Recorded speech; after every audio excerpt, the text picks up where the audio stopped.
Guys, 6 best toners for men with oily and acne-prone skin.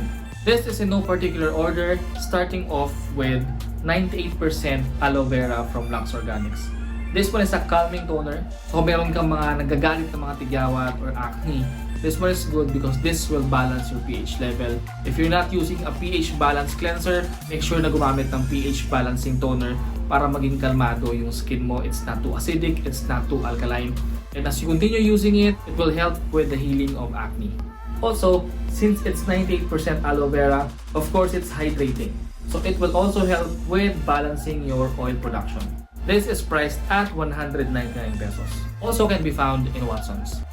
Our second toner in this list is from CosRX, and this is AHA BHA Clarifying Toner. From its name, it's AHA and BHA, so it's good for oily and acne-prone skin because it's both chemical exfoliators. So tutulong ito to exfoliate your skin from both the outer and the inner level of your skin. Every time na ginagamit ko to, it makes my skin fresher and clearer. This is part of my sample kit na binili ko from CosRX. Saan ko siya nabili? Sa mga beauty bar. May beauty bar sa Glorieta, may beauty bar sa Podium, meron din sa Robinsons Magnolia.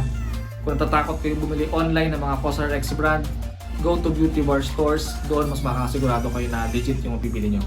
Yung 100 ml nito is priced around 980 pesos. So it's a bit pricey but sobrang effective niya for clearing out your skin with acne, with oiliness, and also can help lighten your dark spots over time.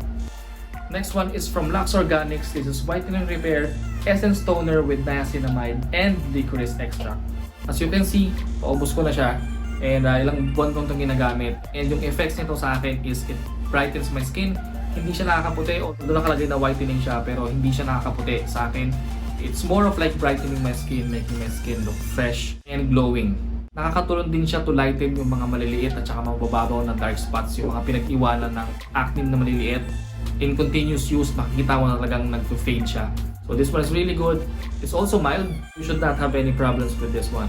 If you want some brightening effect na nakakatulong sa acne marks, at the same time addressing oiliness in your acne, check out Whitening Repair Toner from Lux Organics. This is 350 pesos sa Watsons. Another one from Lux Organics. You know this guys, hindi na surprise to sa inyo. This is AHA BHA Toner from Lux Organics. So I have a review on this one. Check it out. Somewhere in here. Really good. Isa to sa mga nagbigay sa akin ng magagandang effects. To clear my skin from acne, nakatulong sa oiliness ko, brightens my skin, fades my acne marks over time. So kung di mo pa ito natatry and you have problems with acne and oiliness, make sure that you check out Miracle Toner from Lux Organics. This is 350 pesos sa Watsons. Fifth on our list is from Fresh, and this is Tomato 98% Toner. Maganda dito is nakalagay dyan, it's glass skin, and my experience with this is hindi ako na glass skin, pero nakatulong siya to give my skin parang that glassy effect, alam mo yun. Hindi ko na-achieve yung glass skin na nakita mo sa mga Koreans, no, but definitely I saw difference on my skin. My skin looks glowing and hindi ako nagkaroon ng acne for the entire time na ginamit ko siya. As you can see, wala itong laman. Also, this is pH 5.5, so this is really good at balancing yung pH level. Isa sa mga ginagawa rin kasi ng toners is to balance yung pH level. So, anong nagagawa nito on our skin if your problem is acne prone? Makakatulong siya para pakalmahin yung skin mo from all these breakouts. So, pwede mo rin ito mabili sa Watsons. This is 199 pesos for a 100 ml. And last but not the least, my game changer. Talagang hinuli ko siya. Although this is in no particular order, pero hinuli ko tong toner na to because this is my game changer. This is Body Shop T3 Mattifying Toner. I have a review on this toner as well. Check it out somewhere in here. This I think is my third bottle, 250 ml. So ibig sabihin, I'm close to using it ng 1 litro. Okay? Because this one, never akong binigo nitong toner na to whenever I get breakouts.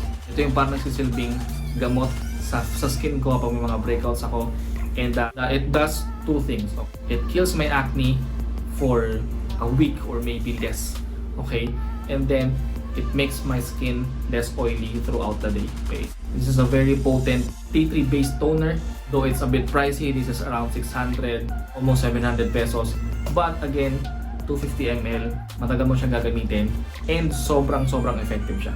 Have you guys tried any of these toners? Let me know in the comment section. And if you think this video is helpful, make sure that you like this video and subscribe to my channel if hindi ka pa subscribe. And also follow me on Instagram, it's @gentlemanstyleph. Thank you guys for watching. And as always, I will see you in my next video. Peace.